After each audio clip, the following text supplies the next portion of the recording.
Okay, today we're gonna look at an idea that is probably one of the most important ideas in nuclear physics.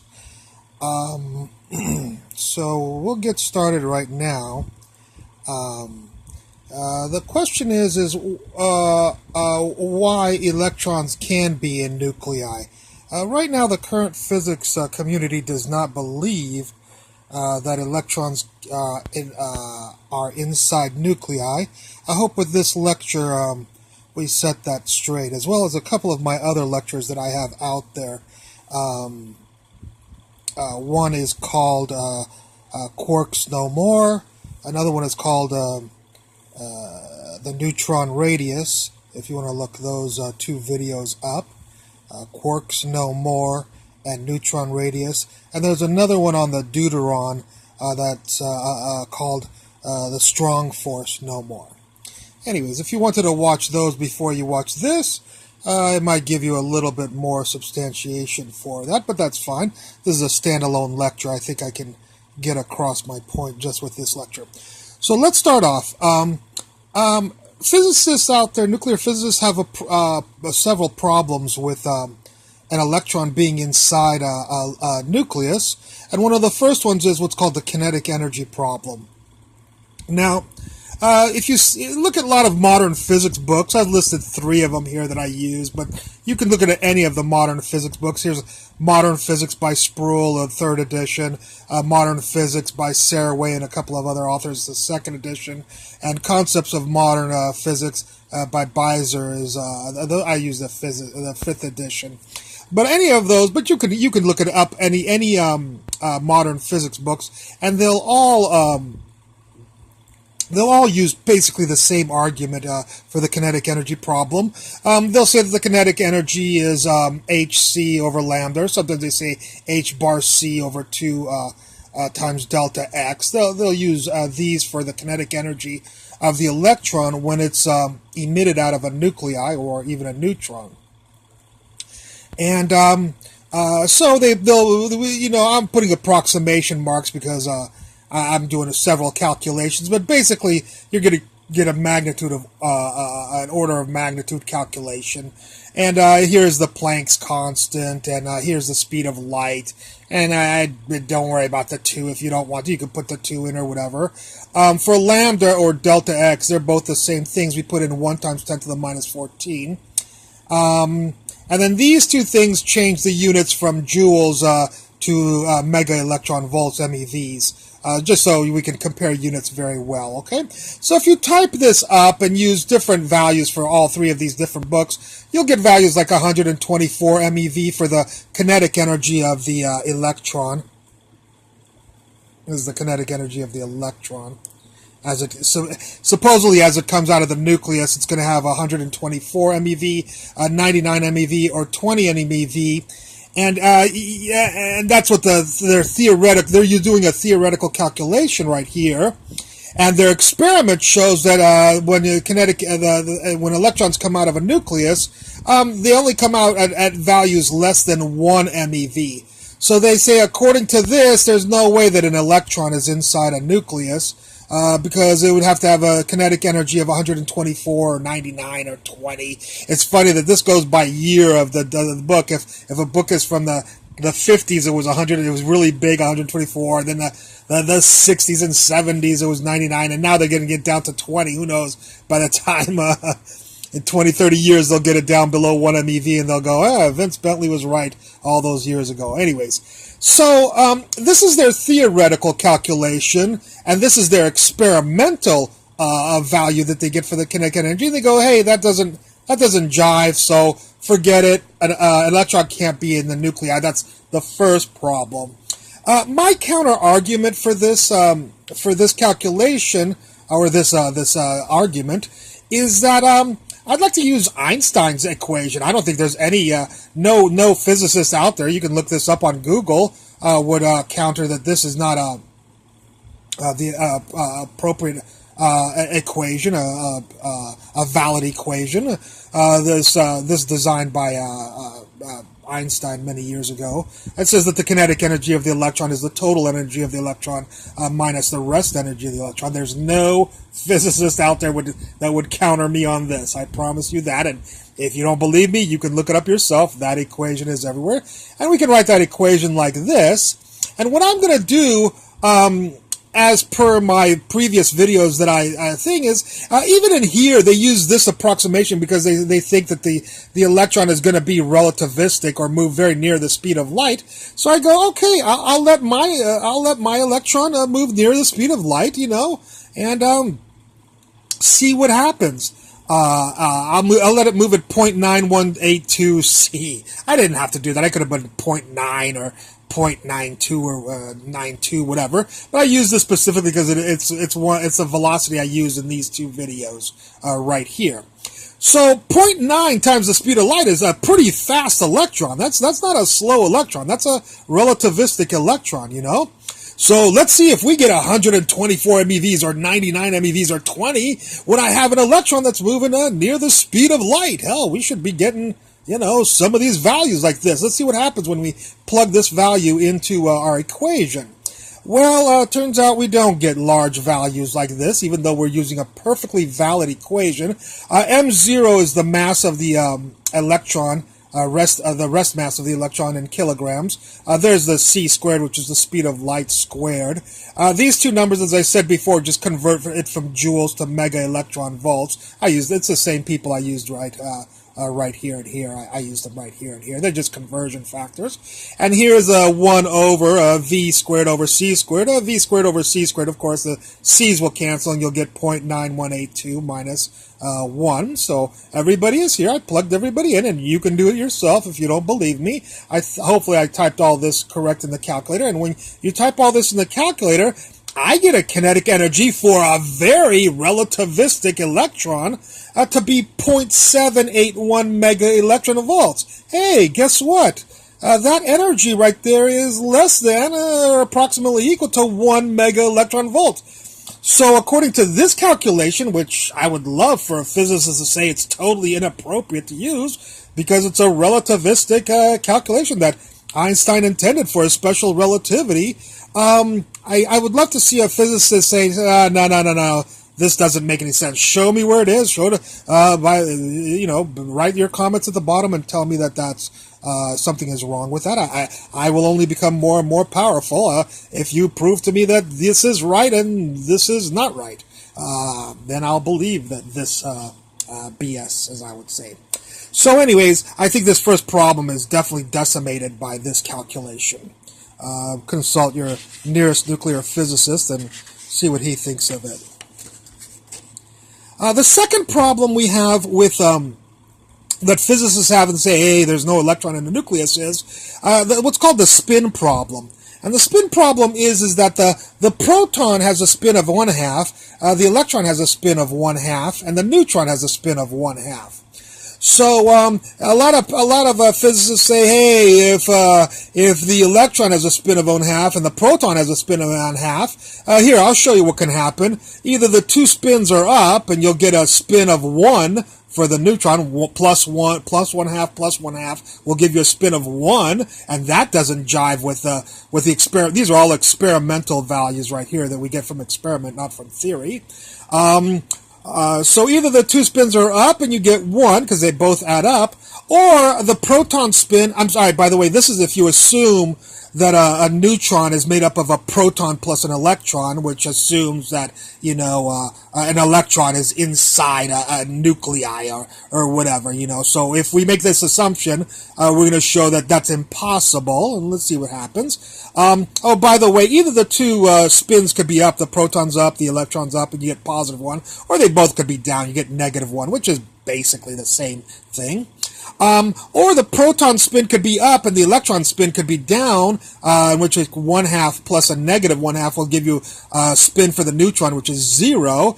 0 doesn't match experiment. -1 doesn't match experiment. 1 doesn't match experiment. There's one other possibility. The proton is down and the electron is up, which also gives you a 0 spin for the neutron.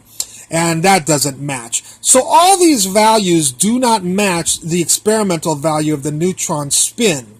Okay? And so physicists say, see, I told you, the neutron can't be made up of a proton and an electron. That's absolutely impossible. Well, the problem with this argument that nobody discusses is that when a neutron decays, it doesn't decay into a proton and an electron. It decays into a proton, an electron, and an anti-electron neutrino. I didn't say that. Physicists have been saying this for 50, 60, 70 years almost. So this is a statement from physics books. You can look it up. What does a neutron decay into? Type that into Google. It will not say a proton plus an electron, which is the argument up here. Because over here, notice none of the physicists ever, when they talk about the spin problem, look at all the modern physics books, but whenever they discuss the spin problem, not one of them discusses the neutrino, that it could be also in other words, that the neutron is not made of just an electron or a proton. It's a facetious argument. They're excluding the anti-electron neutrino, and I'm not saying that. I'm saying by all means, I think a neutron is made of a proton and an electron, but it also has an anti-electron neutrino in it. Now, why would that make a difference? Well, because physicists have determined or theorized that ironically they forced the electron neutrino to have a spin of 1/2. So let's see what happens when the neutron is made up of these three constituents that not just I say is what is comprised, but all physicists say a neutrino decays into a proton, an electron, and an anti-electron neutrino. Well, if the proton's a half and the electron's a half, and the anti-neutrino is a half, you could have an up proton, an up electron, and a down anti-neutrino, and an up would be positive 1/2, and up would be a positive 1/2, that would be $1. And if you have the anti-neutrino down, you could have a negative 1/2. Well, $1 minus $0.50 is $0.50. So the total spin of these pieces would be 1/2. They wouldn't be 0, 0, -1 and 1, which don't coincide with experimental evidence. These three could add up to be a half for the neutron. So the neutron could, these particles that make up the neutron, their spins could add up to be 1/2 for the neutron, right there. This is one scenario, and if I can prove one scenario, that's all I have to prove. I don't have to go through the 8 other possible scenarios. So if you include the anti-electron neutrino as a piece or particle within the neutron, in addition to the electron and the proton, then there is no spin problem. There is absolutely no spin problem. So it's very facetious for nuclear physicists to discuss the spin problem and never discuss an anti-electron neutrino as a piece of the composite structure. When later on in the books of modern physics, if you look at all those modern physics books, later on, they say, oh yeah, by the way, a neutron decays into a proton, electron, and anti-neutrino, but nobody ever says, hey, why didn't you mention that a neutron's has also an anti-neutrino inside of it?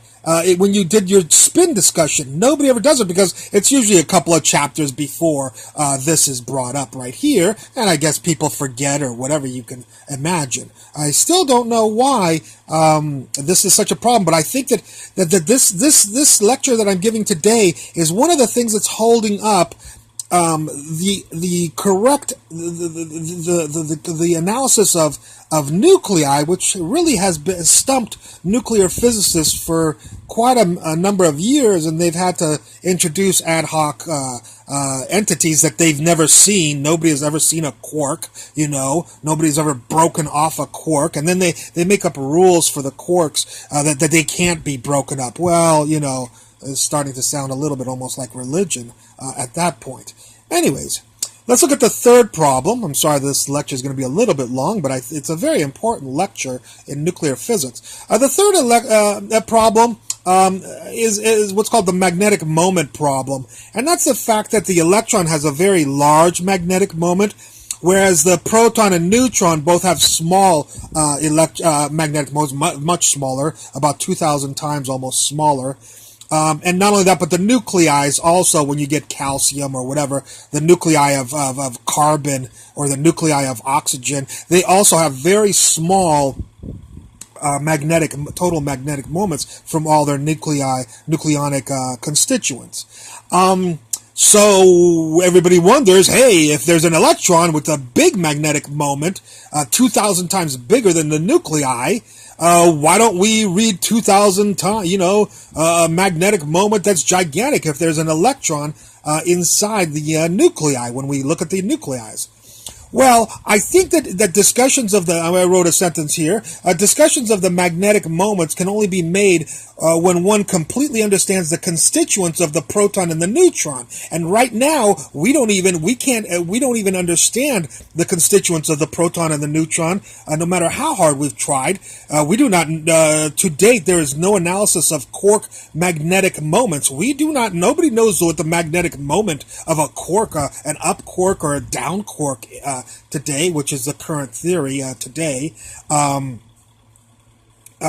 So I don't believe that you can discuss the complex dynamics that are probably going on inside a proton. And by the way, the proton and the neutron are made up of pieces. We know that there's pieces. They're not like solid balls that whatever. There's pieces inside that are moving inside the proton. That we can tell you. What we can't tell you is what the magnetic moments of those pieces are, or many other things about those pieces. And one thing we can't tell you is one thing we can't do is break off a piece of a proton. That has never been done to date. So as far as the magnetic moment problem, we'll call that a neutral thing, where I really haven't proved the opposite of their argument, but I have proved, and they would admit themselves that they do not have the magnetic moments of the quark. So their discussion of magnetic moments for nuclei cannot be complete until we understand not only the magnetic moment values of the quarks, but how the quarks orbit inside or move inside basically the Schrödinger's wave functions of the quarks inside the nuclei. Okay, so I'll give you that I didn't disprove it, but I prove that they don't know. They really shouldn't be talking about something that they don't have enough information about. This is an old. This shows you how bad it is. If you go into the old ones, like the 1950s modern physics books, I've done my homework. I've gone from the 1950s all the way to the 2000s or whatever. I've gone through all the. It's interesting to see the evolution of their arguments. In the old days, they used to make an argument like, well, if an electron was inside the nucleus, it would be moving really fast, and it would have energy, and it would have so much energy that it would quantum tunnel out of the nuclei immediately, instantly. It would decay. It would never even live in there for a billionth of a second or whatever. The electron would just bounce out of there. And again, this is an old argument, so I'm kind of being facetious in mentioning this one, because I'm just showing you how the arguments, sooner or later, they will fall. I promise you. I may be in the grave 6 feet under 300 years from now, but sooner or later, people will realize that the electron is inside the nuclei. Anyways, what defeated this old argument, these were people, the physicists nowadays who still don't believe, but they actually disproved this argument. Actually, they just stopped using it, is what they did, because they didn't want to look like idiots. So what defeated it is when we started learning about elementary particle physics, you had like a pi plus pi pion. A pi meson plus that had a rest energy of 139.6, and it decayed into a muon, which had a rest energy of 105 MeV. I'm sorry, this is MeV and this is MeV. I mean, MeV divided by c squared, because these are actually the rest masses. And then the neutrino has no mass whatsoever. It may take off some energy, but it has no mass, or almost zero mass, we'll say. People don't know about neutrinos, still don't know whether they have mass or not. But anyways, what they found out is that no, massive things can become less massive things, and they won't do it instantaneously. This is a well documented number that it is a very short amount of time, but it's a measurable short amount of time, and it's not zero or instantly. So the point is to defeat the emission problem, or this problem was already defeated. You cannot find this argument anymore in modern day modern physics books, if I can say that. Was that if the electron, and if a neutron was made of a proton and electron, and the electron had a lot of mass, and this was very massive, it would decay instantaneously. But this showed that things don't have to. If this doesn't have to, why would this have to? You know what I mean? This doesn't, and this is well documented by all the nuclear particle physicists who believe that the electron right now, they believe this, or they don't believe it. They've measured it. So that's that defeats the old emission problem, which I didn't have to defeat because the physicists themselves defeated it, or rejected it. The last problem we're going to discuss is called the capture problem. And some physicists have asked, hey, if electrons are inside nuclei, or can live inside nuclei, why don't all the external electrons that are way out, outside of the nuclei, why don't they all collapse inside the nucleus? Well, the counter argument is, first of all, they do. I don't know how they use this argument. Why don't they collapse? They do. Every nuclear physicist knows a term called electron capture. Electron capture. Don't believe me. Type it up in Google and you'll find all these nuclear physics books that say electron capture. You can learn about electron capture. I'll describe it a little bit right here. But basically it's that when you have a nucleus, sometimes an electron will actually that's orbiting outside of the nucleus, a chemical electron, if you will. That's 100,000 times the distance of the radius of a nuclei out. Those are chemical electrons, orbiting electrons. It will actually fall into the nucleus and be captured. Now, wait a second. They say that when a neutron decays, it becomes a proton, an electron, and an anti-electron neutrino. Well, if you reverse that, it's called time conservation. You would think that, oh, okay, well, then I guess an electron plus an anti-electron and neutrino will come together. Here's the electron, here's an anti-electron neutrino. They'll come together and go into the proton. And by the way, but the problem with that is, what's the probability that as an electron comes and tries to be captured by a proton, it's going to have a nice handy anti-electron neutrino to couple with to go inside the nuclei right here.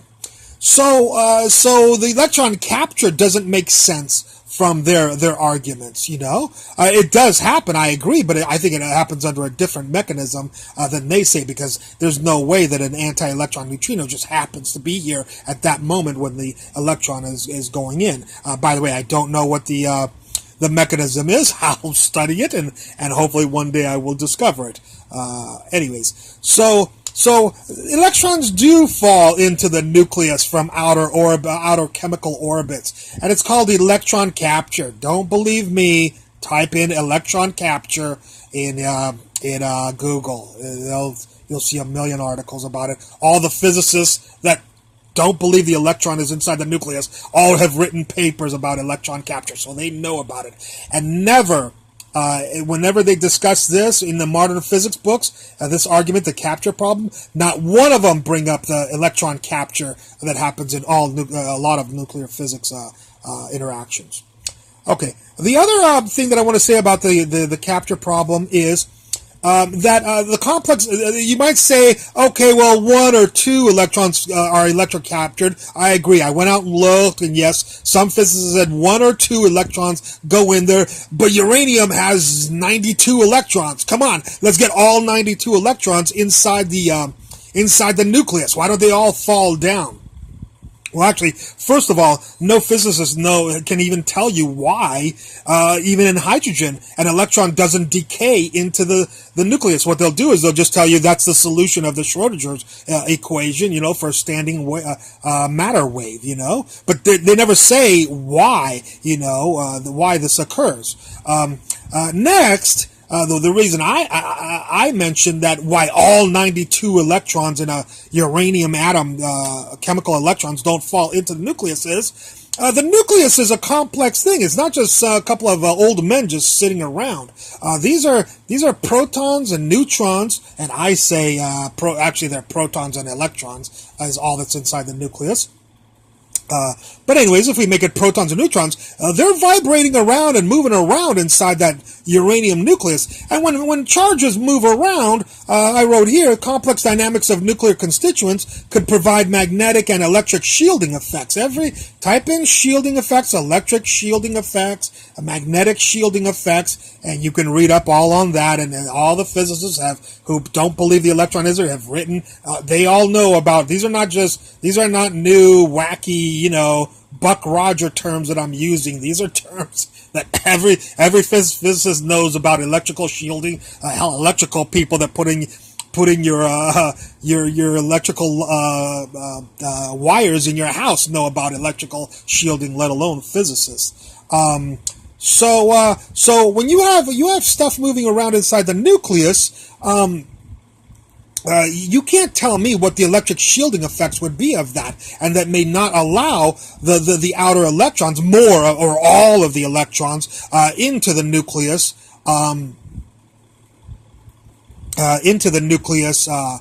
permanently. Okay? All right.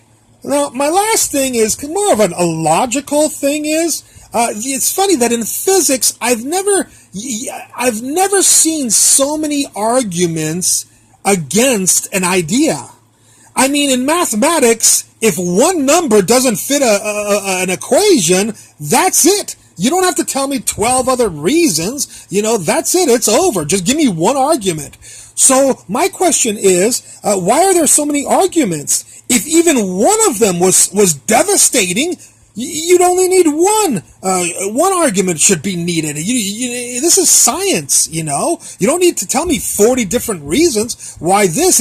If every one of those 40 reasons or 10 reasons or 5 reasons that I've posted here, if every one is a solid nail in the coffin of electrons not being in a nucleus, that's all you need to tell me. Just tell me one of them. Why do you have to pull out all of these, a lot of which have died?